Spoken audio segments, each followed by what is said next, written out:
Ciao a tutti. Si può affermare che il narcisista è il peggior fallimento di se stesso. Il narciso è una persona gravemente disturbata e di conseguenza destinata a vivere una vita piena di espedienti.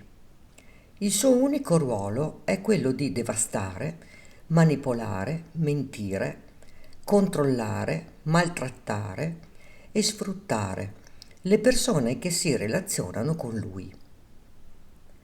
Nonostante sembra essere così potente e dominante, è in realtà soltanto un bambino nel corpo di un adulto, prigioniero di se stesso. Un uomo pieno di fragilità, debolezze, paure, angosce e dipendenze, non in grado di vivere una vita normale in virtù dell'amore. Tale individuo vive quotidianamente in compagnia dei suoi numerosi fallimenti e si può ben dire che ciò che porta è un bel fardello. Ora ti svelo quali sono i peggiori fallimenti che accompagneranno il narcisista per il resto dei suoi giorni. Ricevere la totale indifferenza. Ritrovarsi in piena solitudine. Non riuscire a controllarti. Non poter rimanere sempre giovane. Invecchiare. Non essere considerato. Essere bloccato da te. Saper di aver fallito in tutto. Non avere amici. Saper di essere stato in qualche modo abbandonato da piccolo. Il fatto di non essere stato amato. Non avere una propria identità.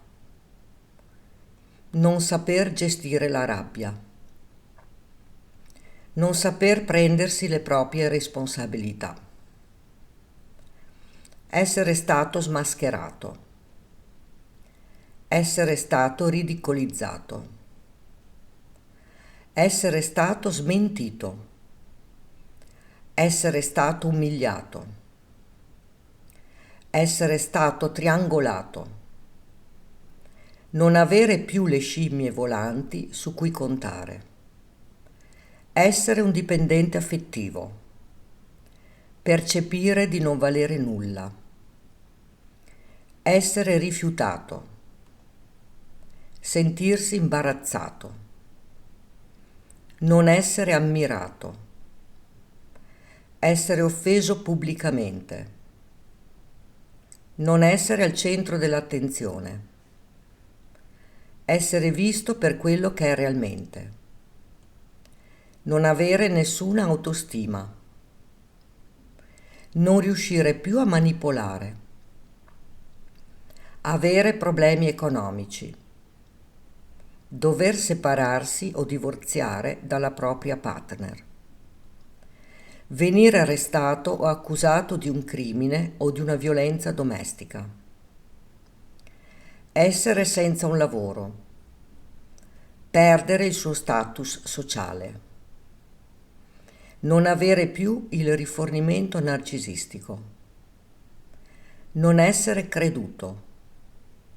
Quando tu attui il no contact. Se noti bene, la sua vita è incentrata sul fallimento e lui nel suo profondo ne è consapevole, poiché sente di non valere nulla come persona. Tuttavia il narciso non riuscirà mai ad accettare le sue colpe e nonostante i suoi molteplici fallimenti non riuscirà mai ad avviare un processo di guarigione e tantomeno a correggere il suo comportamento. Al contrario, continuerà imperterrito per la sua strada, resettando tutti gli avvenimenti spiacevoli della sua vita.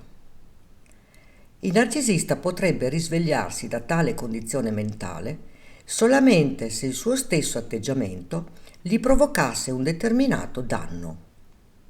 Sicché, non assumendosi mai la responsabilità dei suoi fallimenti, andrà avanti con la sua esistenza come nulla fosse mai accaduto.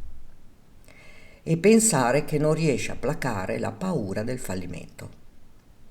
Il narciso rimarrà per sempre imprigionato in un gioco di specchi in cui il dolore viene mitigato soltanto se ciò che osserva riflesso nell'altra persona gli dice che è speciale. E tu quante volte hai visto fallire il narcisista? Racconta qui sotto nei commenti. Ricordati di iscriverti al canale e di attivare la campanella, così potrai ricevere le notifiche per i nuovi video. Grazie per avermi seguita.